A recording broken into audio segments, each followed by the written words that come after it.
नमस्कार प्रिय मित्रों, मैं ज्योतिषकार कमल आप सबका हार्दिक अभिनंदन करता हूं आपके अपने इस प्रिय यूट्यूब चैनल एस्ट्रो कमल में। मित्रों, आज हम बात करेंगे कि कौन ऐसा है जिससे श्राद्ध करने पर भी पितरों का आशीर्वाद नहीं मिलता। श्राद्ध करने पर भी श्राद्ध का फल नहीं मिलता। वो किसको नहीं मिलता? उसको नहीं मिलता, सुनिए ध्यान से, उसको नहीं मिलता जो श्राद्ध पक्ष में पराई स्त्री पर कुदृष्टि डालता है, उसके साथ विषय भोग करता है।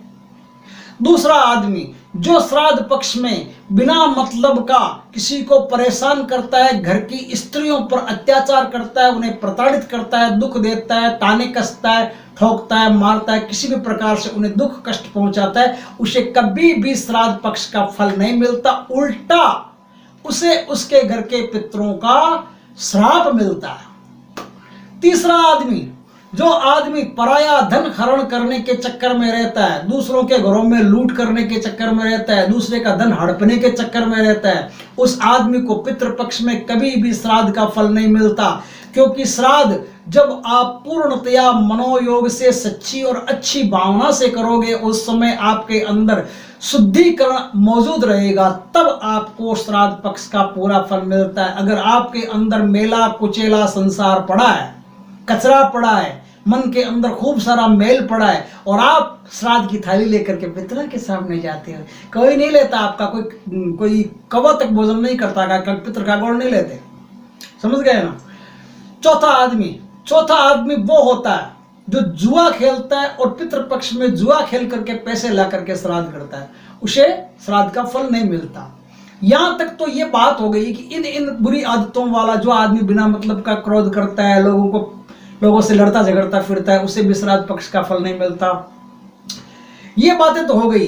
अब खास जो विशेष बात है कि श्राद्ध पक्ष का खास, इसको तो हर हालत में ही नहीं मिलेगा, चाहे ब्रह्मा विष्णु महेश साथ में खड़े हो जाए तो भी नहीं मिलेगा। क्यों नहीं मिलेगा? क्योंकि पितरों का एक सूत्र है। 16 कुल के पितर आपके सनातन धर्म में माने जाते हैं।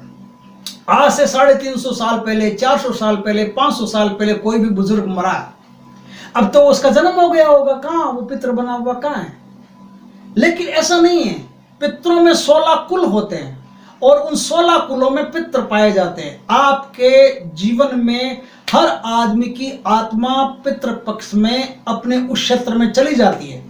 जब भी आप पितृ पक्ष में अपने उस क्षेत्र में चले जाते हो, तब आप अपने उस अवस्था में रहने वाले पुत्रों को, पौत्रों को, जो भी बसते हैं, उनको आशीर्वाद देके आते हो। ये सब आपके साथ भी होता है, कोई जरूरी नहीं है। आपने पितृपक्ष में यदि दान किया है, पितृपक्ष में पुण्य किया है और आप ये सोचते हो कि पितर तो 350 साल पहले, 400 साल पहले मर गए, वो तो उनका तो वापस जन्म हुआ होगा, कि शास्त्र तो बताते हैं तीसरे दिन ही जन्म हो जाता है, कोई बताते हैं 9वें दिन हो जाता है। तो जन्म हो गया तो पितर का तो फल का, लेकिन ऐसा नहीं है। कभी भी दान दिया हुआ होता है वो कुफल नहीं होता, अफल नहीं होता, उसका फल मिलता है। अगर पितर हो या नहीं हो, उससे आपको कोई लेना देना नहीं। आप उनके नाम से दो और उसकी आत्मा जहां कहीं भी विराजमान रहेगी, उसे वो टेस्ट, वो स्वाद आएगा और उसके अंतर हृदय से आपके लिए अपने आप आशीर्वाद निकलेगा।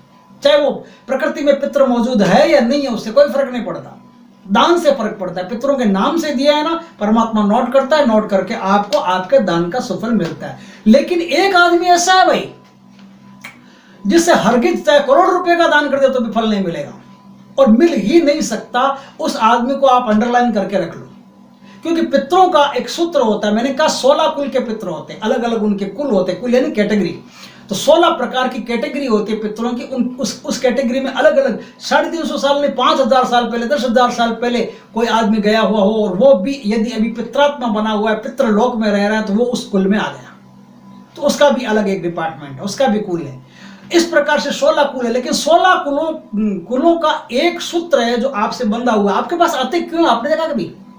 क्यों आपके पास पितर आते हैं? कभी देखा आपने? इसलिए आते हैं क्योंकि उनका एक सूत्र होता है, और वो सूत्र होता है परिवार का सबसे बूढ़ा बुजुर्ग आदमी, सबसे बूढ़ा।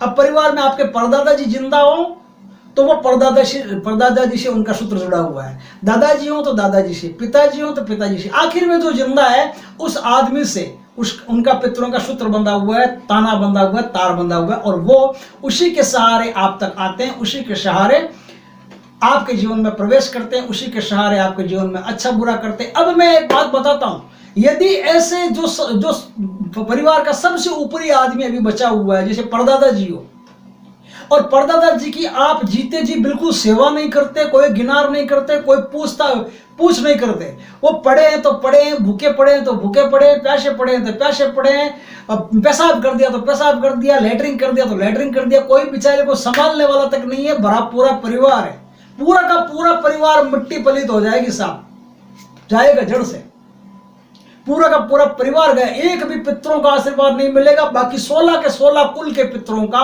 उस आदमी को श्राप मिलेगा जो अपने जीते जी माता पिता की, दादा दादी की, परदादी की सेवा नहीं करता, सेवा नहीं कर पाता। सेवा नहीं कर पाते में तो एक चलो अलग बात है, लेकिन सेवा नहीं करता अपनी इच्छा से, उसकी इच्छा ही नहीं होती सेवा करने की, चाहे वो मरे जिए कोई फर्क नहीं पड़ता उसको, तो उस आदमी को कभी भी पितरों का आशीर्वाद नहीं मिलता, कभी भी पितृ पक्ष में किए हुए दान का, श्राद्ध का, तर्पण का किसी का भी कोई फल नहीं होता। अंडरलाइन करके लिख लो। वीडियो अच्छा लगे तो शेयर करो, कमेंट करो, लाइक करो, और यदि पहली बार चैनल पर आए हो तो चैनल को सब्सक्राइब करो, पास में जो घंटे का बटन है वो दबा दो, ताकि हमारे ज्ञानवर्धक जानकारी पूर्ण वीडियो सबसे पहले आपके पास आ सके। जय श्री कृष्ण मित्रों।